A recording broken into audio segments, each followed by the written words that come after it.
Alright guys, so today I'm going to show you how to make a Giacometti figure sculpture out of aluminum foil.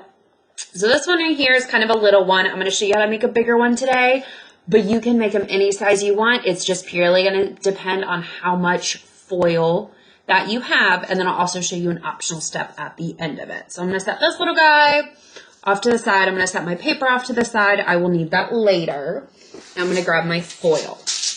So you can use a small piece, you can use a much larger piece. It is really up to you how much foil maybe you have, how big you want to make your figure. Maybe you want to start with a small one and move on to a bigger one later. Your choice on that one. So I'm going to start with the big one. And with this, what I'm going to do is I'm going to move it and flip it over to the less shiny side because that is easier for me to draw on. Now with this, really the only thing that you can quite draw on foil with and it'll show up is going to be Sharpie. So I'm going to draw the lines and kind of write out to show you guys what everything is going to be. So the first one, I'm going to come up to the top side.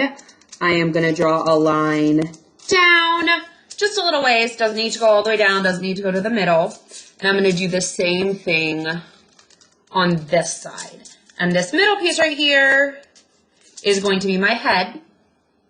Then I'm going to come down about halfway down the piece of foil. And I'm going to draw a line in. But I do not want these lines to touch. We don't even really want them to get too close because then we risk one of our pieces falling off. And I'm going to draw a line in right there at about the halfway point. And this will be an arm. This will be an arm. And then lastly, I'm going to come down to the bottom. I'm going to find right in the middle and I'm going to draw a line up. So this will be a leg. This will be a leg. And then this middle section here, that's going to be the body. So we don't want any of these lines to touch and come together and risk that you will accidentally rip through the body or it will come apart. So once I do that, I'm going to take my scissors and I'm going to cut right along the lines here. So I'm going to come up,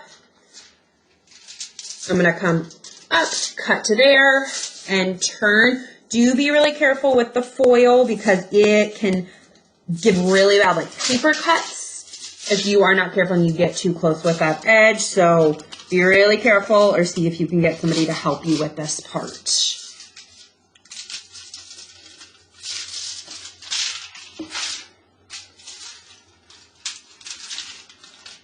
All right, so once I have cut all of my sections, all I'm going to do is I'm going to simply start crumpling up those sections of the foil. So you want to be really careful because the foil can rip really easily, but I'm going to kind of start, I'm going to kind of crumple an arm together here. Now I'm being really careful, like I said, because it can rip right here really easy and we don't want that to happen yet. Then I'm going to kind of fold in, crumple an arm, being really careful. See, mine kind of ripped right in that section. So once again, be really, really gentle with it. Once we get all the pieces kind of crumpled together, then we'll be able to kind of shape this out a little more. So I'm going to go with the legs, just kind of bringing them in, folding them in on themselves. Once again, ripped a little there, so just be really gentle with it. And then the head, I'm going to actually ball up. So I'm going to kind of have that more round there. And then the last thing I can do is take the center part and I'm going to kind of crush it together to make the body. Now, usually when this happens, my arms and legs are way longer than they need to be.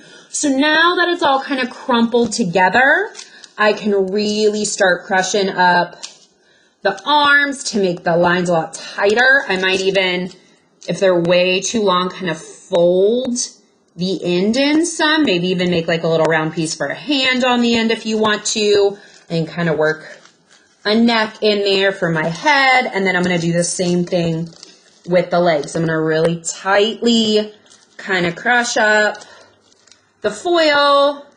And then if I want, I could bend out a foot if I wanted to, or if I just want the leg a little shorter, I can fully bend that piece over to shorten the leg.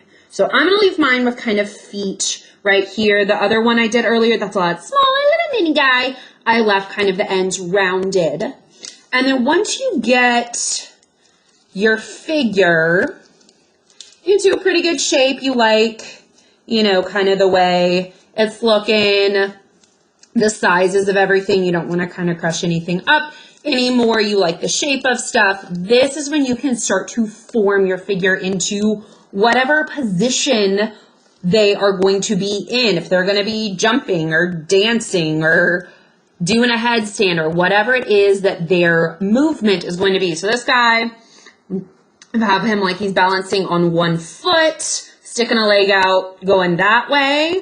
You can, like I said, really form them into any form, legs out.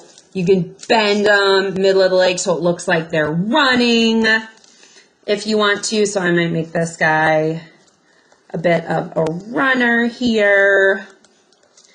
And guys, one nice thing is if you do end up accidentally kind of ripping or need a little more, you can always take some extra foil, just kind of put it around if you need to, and kind of build up if you need something to be a little thicker or something starts to kind of rip off, anything like that. Luckily with this foil, you can kind of thicken things up and just kind of bend and wrap those pieces around if something's not quite big enough or anything like that. So I'm going to kind of work to figure out this guy's position. I think hands straight up, it's going to be this guy.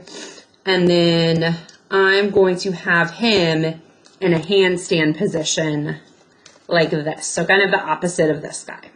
So once I have it, you might want to try out a couple different shapes. Once I have it kind of the way I want to, you can stop, you can leave them like this, or if you want to go a step further with yours, you can take a piece of paper, it could be a piece of cardboard from a cereal box, granola bar, frozen pizza, anything like that. It's just easier if it's a little bit thicker of a piece that you are doing this with. And then you are going to lay down your figure. You want to kind of lay them flat. You are going to trace your figure. So I'm just going to go around, kind of lay down the edges of it. I'm going to trace around my figure. Getting kind of stuck at a funny little foot there. Go around. You may even have to have someone see if they can help you hold down the figure while you go around it, or you hold it down maybe while someone else traces it for you. Trace my figure around. Then once I have kind of their silhouette, this is going to be their shadow with pencil. If you want to make it colorful or solid black marker, something like that, you can kind of shade all of that in. So I can smooth that out, shade it in so it's not just an outline, but it's a shadow. And I'm kind of using this side of my pencil to shade a little more quickly. A fun technique you could do is even shade it and then use your finger to kind of smudge the lines around with the pencil if you want to kind of blur out. If it looks like there's like lines or stripes in it, you could always do it that way. I'm going to kind of shade this guy in. Careful, not getting out of the lines, or he won't look much like a shadow anymore.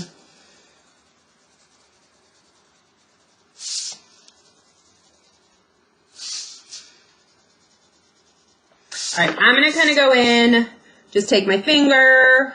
It is going to leave a little gray on your finger, so if you don't want that, don't do it this way. Smudge it out just to kind of blend it. Make sure there's no white spaces really left in those sections. Then what I would do is I can take glue, I can take tape if you have it, and I am going to put a little dot. Hot glue works really well for this because it dries so quickly, but please make sure you have someone to help you if you are using hot glue because I don't want to hear about anybody getting burned. And right where your person if they were, or a person would be touching the ground, like this guy, he's going to be standing, you know, like he's doing a headstand. That same arm, that's where I'm going to glue that down. And if you use glue like this, a liquid glue, you may have to hold it for a little while or have something to kind of set behind it and prop it up. And once I glue it to that spot, then it's going to look like my figure is casting a shadow onto the paper from the movement that they're doing. And that's how you make one of these. All right, guys, if you make one, I would love to see it. Send it to me, email it to me. I miss you guys. I will hopefully get to talk to you again soon.